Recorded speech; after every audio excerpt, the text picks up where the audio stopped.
The Longview Economic Development Corporation, LEEDCO, exists to diversify and expand the economy of Longview and provide the highest level of job opportunities and quality of life to Longview residents. We offer assistance to new and expanding businesses with the development and permitting process. We understand there's a lot involved and it can be overwhelming at times for new small business owners. We're here to help you through the process. And best of all, this service is free. For more information about LEEDCO and what we do for Longview, please visit us on the web at longviewusa.com.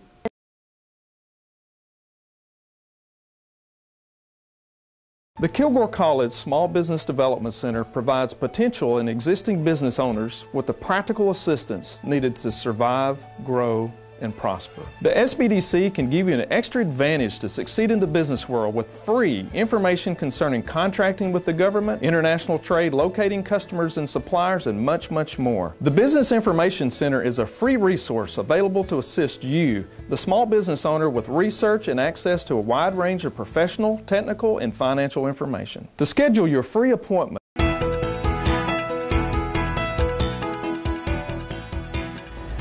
Okay, in our last segment, we actually talked a little bit about the market survey, and we talked about price positioning, and we talked about customers being in quadrants in our marketplace.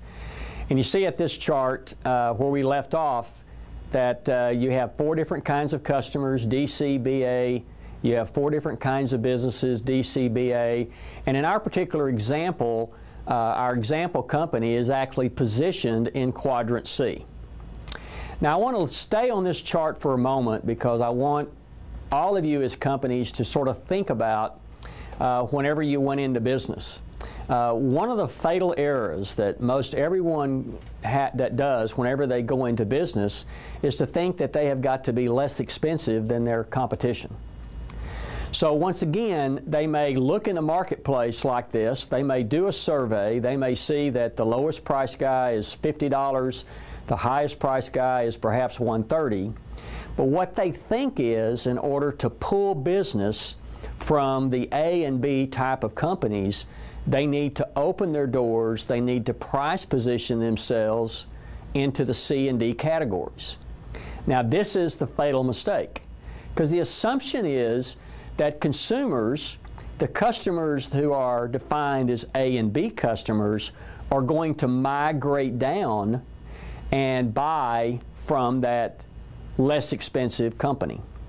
You think by putting a less expensive price on the marketplace that you're going to pull customers away from the relationships that they've had with other companies. And that's the fatal mistake. Let's think of it this way. We're driving down the road, we see a restaurant that says all the T-bone steak you can eat for $2.99. How do we approach that? Do we stop the car immediately and go into the restaurant?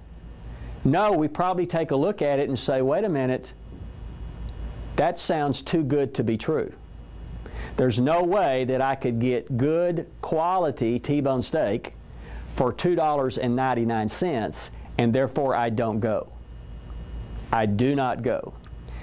Most of the people who are price sensitive in the business world are, quite honestly, owners of businesses. Customers are not price sensitive. If they were price sensitive, then all the items that we have out there that are the lowest priced items on the shelf, in the retail stores, in the service industry, would have #1 market share. But they don't.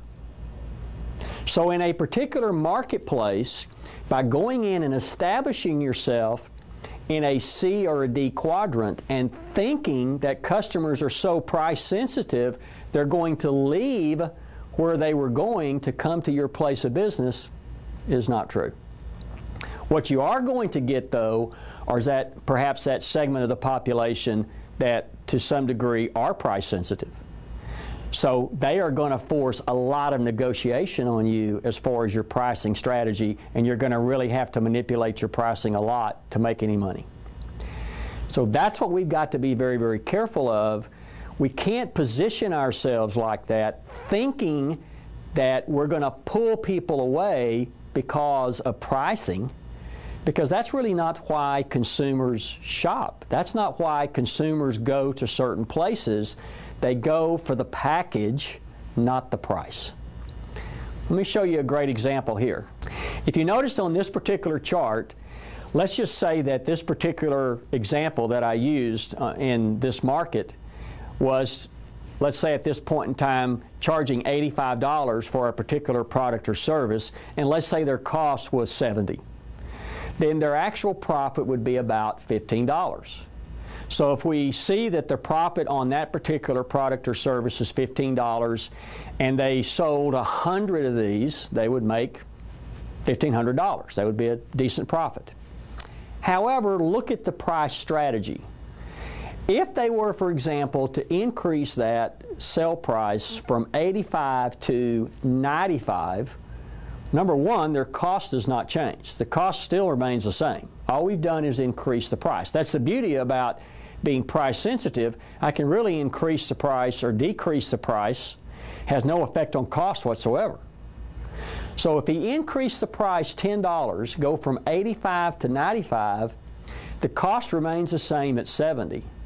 So what we find now is the profit actually has gone to $25 instead of $15.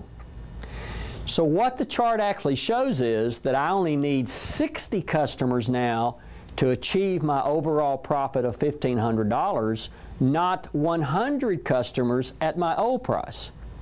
So what this shows you is I can actually increase my price $10, lose 40% of my customers, but make exactly the same amount of money.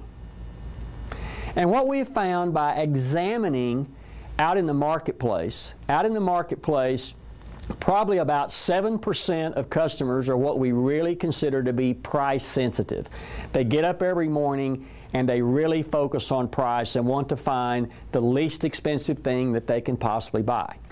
However, what we've found with businesses is whenever you do increase price, you only lose about 3% of your customers. So if that's true, 97% of your customers are going to stay with you. They're going to purchase your product or service at the higher price because remember, they're not buying because of price, they're buying because of the package you provide.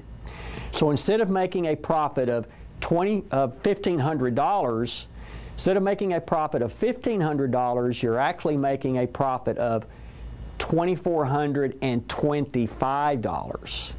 Considerably more, just because you've raised your price just that much more. So to summarize this entire presentation, it's really important for all businesses, whether you're starting a business or whether you have an existing business, number one, determine if you're going to be really a price-driven business or a volume-driven business. Most companies are going to be price-driven. Saying that, then it's important that we do a market survey on the products or services that we sell. We want to compare our relationship to the market to the people who are selling products similar to ours on the low end and also on the high end. We develop a quadrant. We see where we're positioned in the quadrant in the D, C, and B, A range. We see how we're positioned, and then we try to move our pricing into the B and A range. By increasing our pricing, we can actually work a whole lot less, work with fewer customers, and actually make a lot more money.